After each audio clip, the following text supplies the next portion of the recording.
بسم اللہ الرحمن الرحیم۔ اسکندر کاظمی وائس چینل کے معزز ناظرین، السلام علیکم۔ آج ہم آپ کی سماعتوں کی نظر حضرت امام حسن علیہ السلام کے کول کریں گے۔ میں خود کو بالکل اللہ تعالیٰ پر چھوڑتا ہوں۔ میں کسی ایسی بات کی تمنا ہی نہیں کرتا جو اس حالت کے خلاف ہو جو اللہ تعالیٰ میرے لیے اختیار کرتا ہو۔ میں ایسی جگہ جا رہا ہوں جہاں اب سے پہلے کبھی نہیں گیا تھا، اور میں ایسی مخلوق کو دیکھ رہا ہوں جسے میں نے پہلے کبھی نہیں دیکھا تھا۔ تمہیں اپنے اندرونی اسرار کا محفوظ رکھنا لازمی ہے، اس لیے کہ اللہ تعالیٰ ضمیروں کے راز کا جاننے والا ہے۔ جو شخص قدر خیر و شر میں اللہ پر ایمان نہ لایا وہ کافر ہے، اور جو اپنے افعال مصیبت کو خدائے تعالیٰ کی مشیت کی طرف منتسب کرے وہ فاجر ہے۔ اپنی تعریف زیادہ کرنا ہلاکت کا باعث ہے۔ تمہاری عمر برابر گھٹتی جا رہی ہے۔ جو کچھ تمہارے ہاتھ میں ہے اس سے کسی کی مدد کر جاؤ۔ مومن وہ ہے جو ذات آخرت مہیا کرے، اور کافر وہ ہے جو دنیا کے مزے اڑانے میں مشغول ہو۔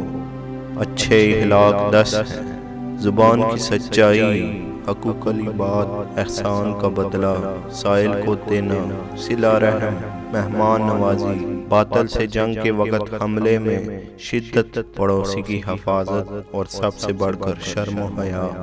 جو لوگ تمہارے دوست بننا چاہتے ہیں ان کے دوست بنو، عمل کہلاؤ گے۔ عادل بننا چاہتے ہو تو جو شخص تمہارا دوست بننا چاہے اس کے دوست بن جاؤ۔ عیب کا چھپانا اور آبرو کی زینت برقرار رکھنا خاموشی سے ممکن ہے۔ آخرت کا بہترین توشہ تقویٰ اور پرہیزگاری ہے۔ 3 باتیں آدمی کو ہلاک کرتی ہیں: حسد، حرص اور تکبر۔ عابد وہی ہے جو اللہ تعالیٰ کی تقسیم پر راضی ہو۔ حرص سے آدمی مصیبتوں میں پھنس جاتا ہے۔ مسلمان وہ ہے جو اپنے پڑوسی پر احسان کرے۔ حسد ایک آگ ہے جو انسان کو جلاتی ہے اور دوسرے کو عداوت پر ابھارتی ہے۔ تکبر سے دین اور ایمان جاتا ہے، چنانچہ شیطان تکبر کی وجہ سے مردود اور ملعون ہوا۔ چپ رہنے والا آرام سے رہتا ہے اور سلامتی اس کا ساتھ دیتی ہے۔ ایماندار وہی ہے جو آخرت کے لیے توشہ جمع کرے۔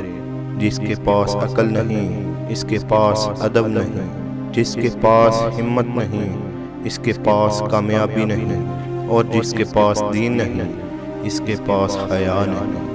معزز ناظرین، یہ امام حسن علیہ السلام کے اقوال تھے۔ ہماری ویڈیو کو لائک، شیئر اور کمنٹ ضرور کریں تاکہ ہمیں بھی معلوم ہو کہ آپ نے ہماری ویڈیو سے کیا سیکھا، اور آپ کو ہماری ویڈیو میں کیا اچھا اور کیا غلط محسوس ہوا۔ شکریہ۔